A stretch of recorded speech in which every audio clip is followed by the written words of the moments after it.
There's a strange myth about getting sober. People imagine some dramatic moment with someone staring into a mirror at 3 in the morning, like deciding that tonight is the last night, the last drink, the final mistake, then cue the music. But most people I know who actually crawled out of addiction didn't do it like that.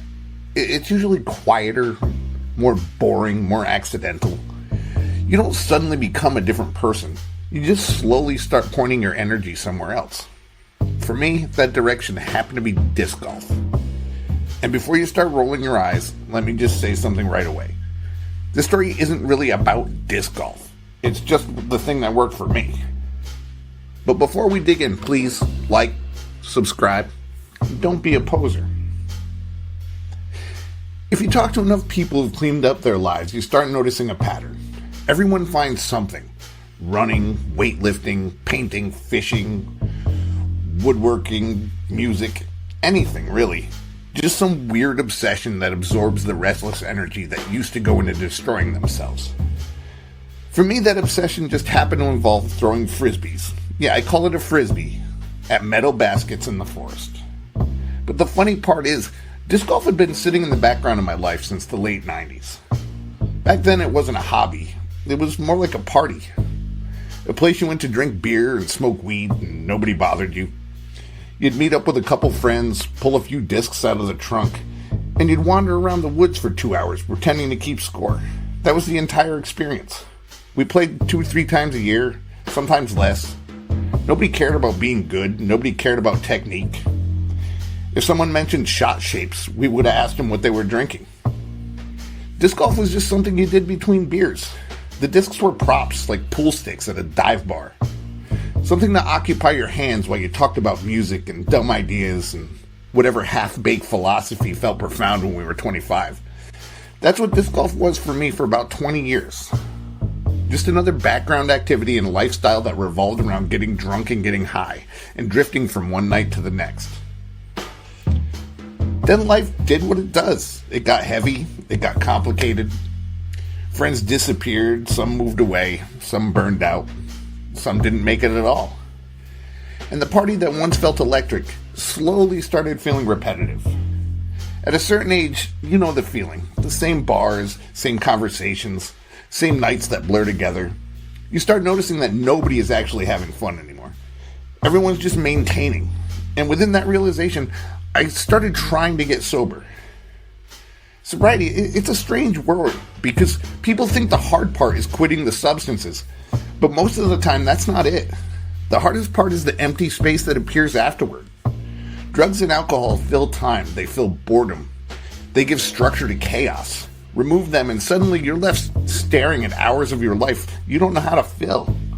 And humans hate empty space. We fill it with something. And that's where COVID actually kind of helped.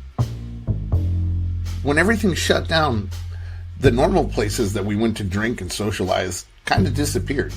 Bars closed, restaurants, scenes collapsed overnight.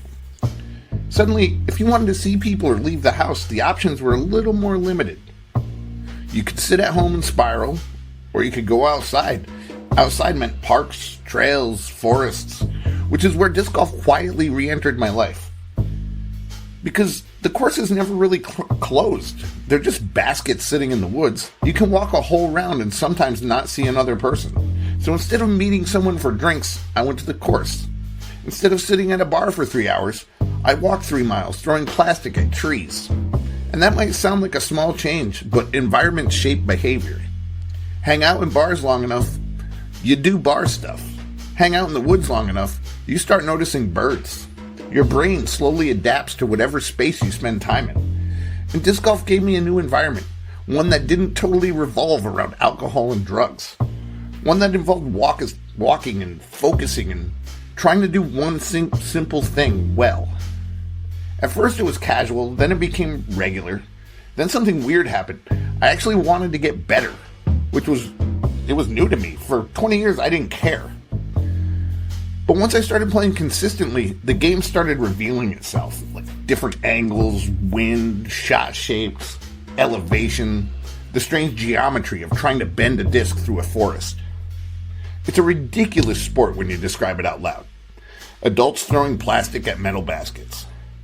But once you start paying attention, it becomes strangely absorbing. You step up to the tee pad and look down the fairway, and you envision a line.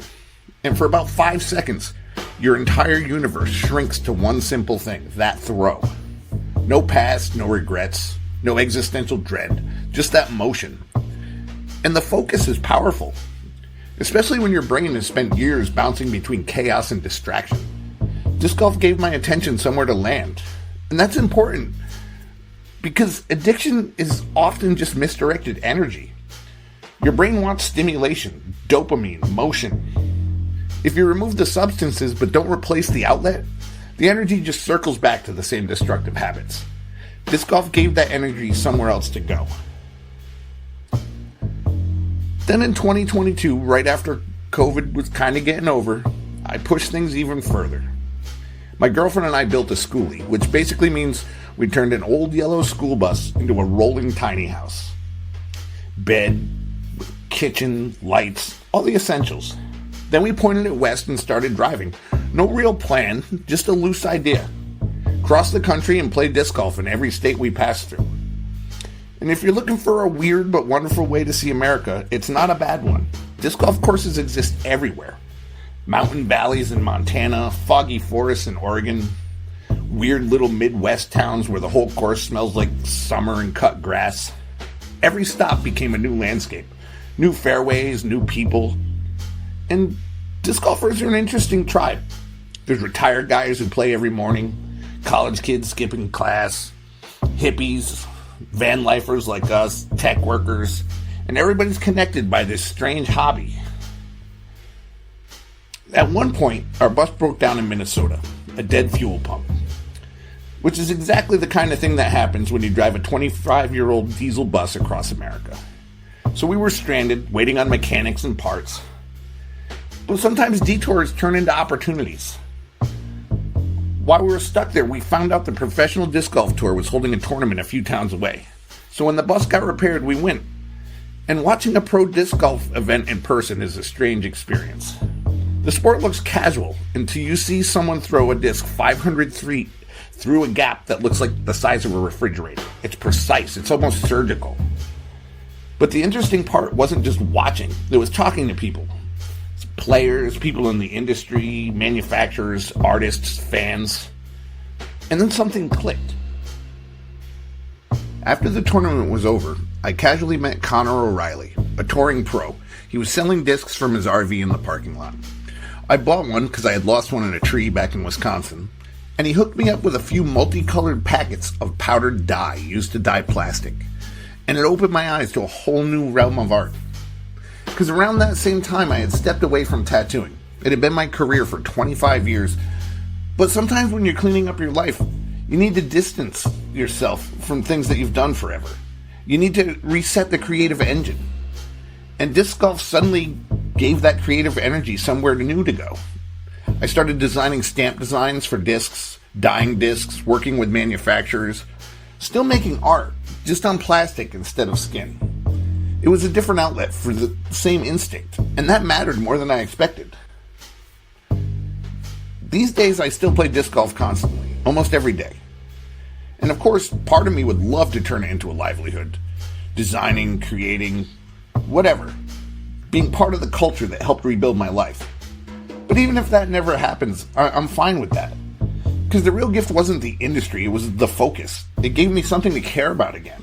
Something that quietly replaced the old rituals that used to ruin my life. And that's the real lesson here. It doesn't have to be disc golf. That just happened to be my thing. The real trick to getting sober, or just getting your life pointed in a better direction, is finding something that absorbs you. Like a passion project or a hobby. Something that redirects that restless energy towards building instead of destroying. For me, it just happened to be throwing a plastic toy at a basket in the woods. Sometimes, especially when it feels like your life is falling apart, the simplest things can make the biggest difference. Thanks again. This has been Slack Signal X.